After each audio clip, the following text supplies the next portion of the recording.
It's the middle of December 2023, and 79 years ago, Hitler's war machine was putting its final preparations in place for what they would call the Ardennes Offensive, what we call the Battle of the Bulge.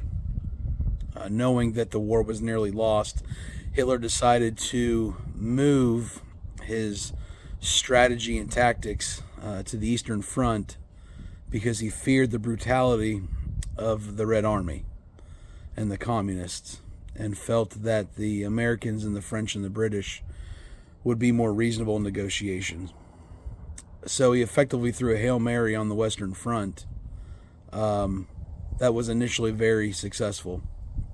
And the Nazis punched through the American lines and ended up encircling a town in southeast Belgium called Bastogne.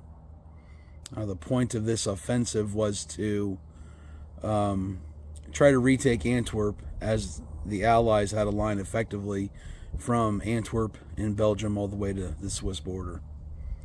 But the Allies were caught off guard, and the weather did not help. And so General George Patton, who was the general of the Third Army, asked one of his aides, who happened to be a Catholic chaplain, James Hugh O'Neill, to write a prayer for weather.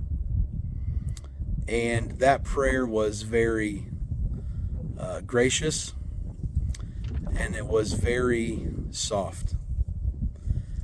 But within a week, after not much had changed, Patton went into a chapel in Luxembourg and decided to have a conversation with God.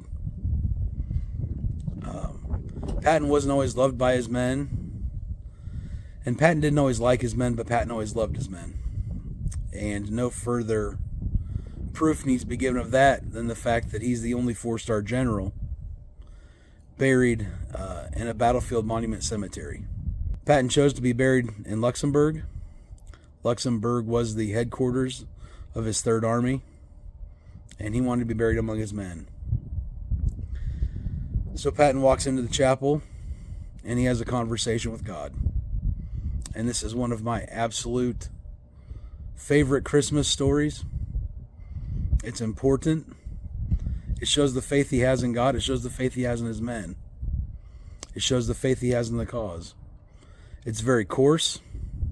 He challenges God. He questions God. He curses God. But after the Lord's Prayer, this is my second favorite prayer of all time. So I hope you watch the entire bit and read every word, and I hope you enjoy it. Here's General George Patton's prayer.